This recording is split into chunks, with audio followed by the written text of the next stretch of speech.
Hey, how's it going, ladies and gentlemen of the internet? My name is Doodles, and I've just stumbled across a pretty interesting article on Music Radar that confirms that Gibson guitars won't be at Winter NAMM 2018 in just a few short days, which is really unusual, and it does pose a lot of questions, and some of those questions we're going to talk about right now. So to kick things off, I will read some of the article for you guys. I'll put it up on screen and you guys can read along. But it says, given NAMM's status as the musical instrument trade show, you'd expect an appearance from one of the biggest names in guitars to be a given, but Gibson will not be attending this year.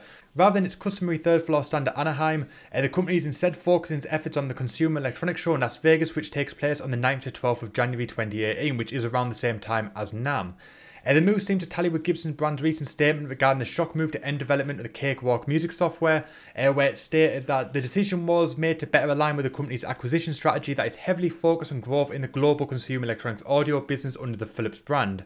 This year's no-show follows 2017's rather sparse NAMM stand, which featured a few new custom models but were notable for its absence of much talked about mysterious new solid body design, which was showcased instead to tech heads at CES. The guitar was later released as the modern double cut and finally made its NAMM debut in Nashville in July. Last year also saw the sale of the company's Memphis factory, which itself came amid profit warnings. News is really interesting with the fact that NAMM, as I said in the article, is the pinnacle musical instrument trade show, and pretty much every company you can think of to do musical instruments will be attending NAMM. You've got your big giant companies such as Gibson and Fender, as well as their subsidiaries such as Jackson, Epiphone. Then you've got your sort of slightly smaller companies such as Schecter, your Ibanez's, your BC Rich. And you've got obviously your amp companies like your Marshalls, your Mesa Boogies, all that sort of stuff. And then you've got the smaller, more upstart companies such as Balaguer and Chapman Guitars. Pretty much any guitar company worth its salt will be at NAMM this year. And it appears that the giant, potentially the biggest name or one of the two biggest names in musical instruments, won't be. So as I did mention in the article, Gibson is severely struggling when it comes to its debt. It has over $520 million of debt. And you guys probably heard about it back in the summer when this whole news was released. But if you can't remember it entirely, I'll jog your memory a little bit. I've got an article here which I'll put up on screen too. It says, what's lower than a B? The financial rating of Gibson Brands Incorporated. The famed guitar maker had its rating lowered to CAA3, 9 notches into junk territory, with a negative outlook as maturity of $500 million in debt approaches. The privately held company will need to refinance for debt before July 2018 or it faces a likely default.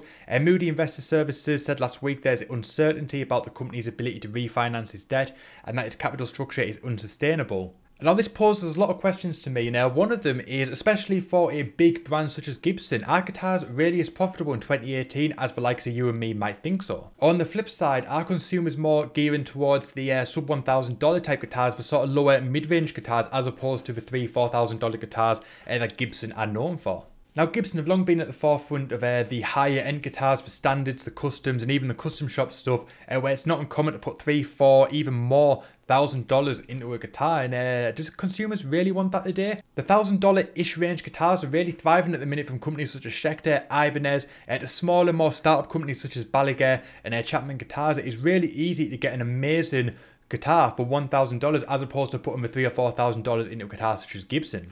Now to a consumer such as you and me, are the Gibsons worth 3 or 4 times more the cost, or can we get a perfectly adequate guitar that is going to be more than enough for what we need for a hell of a lot less? Now over the last 6 months to a year, most of the stuff that we've seen by Gibson have generally been custom shop models. They released the modern double cut standard, which you'd expect with the name would be a general standard line, sort of your $2,000, maybe a $3,000 guitar, but no, it was a custom shop model despite the fact that it was called a standard. It was basically a standard model made in the custom shops, so therefore they can almost double the price of it. We're seeing a lot of new Les Paul custom finishes and sort of models from them. We've seen the new Slash signature, which is ranging from anything from $4,000 to $7,000, depending on whether you want it signed, whether you want a nice top, whether you want a plain top, etc. But generally, apart from the stuff that we see at the start of the year, sort of September to October 2017, when the 2018 range has been revealed, we don't tend to see much from Gibson over the course of the year, especially over the last 6 months to a year. It's generally been the custom shop stuff, and in my opinion that is wrong.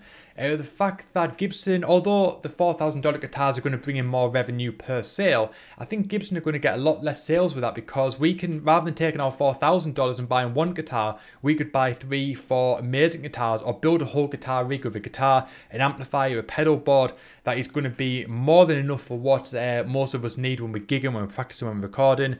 So why would we spend all that money on one single guitar? So I'm currently about halfway through editing the video. The footage that you're seeing now was actually filmed after the video. I'm midway through editing, I realised that some of the stuff that I said was slightly mistaken in the fact that since the 2018 line was announced, they have actually revealed a few new guitars. The line is usually revealed sort of September, October, and I believe it was last month in December they actually revealed the Gibson RD Artist 40th anniversary, as well as the return of the Les Paul Junior, the SG Junior, and the Les Paul Special. So there's a few new guitars out which we haven't really seen at Summer NAMM or last year's Winter NAMM, and it sort of makes me think that it's even more of a shame the fact that Gibson have pulled out of NAMM 2018 with the fact that they've got the Gibson RD Artist, a guitar that people have wanted again for so many years, and it's finally back. And we've also seen the return of the Junior, another line that people love. However, I will say with the Junior that the Junior retails are $1,400, which is way overpriced in my opinion. The Junior should be sort of $800-900 all day long.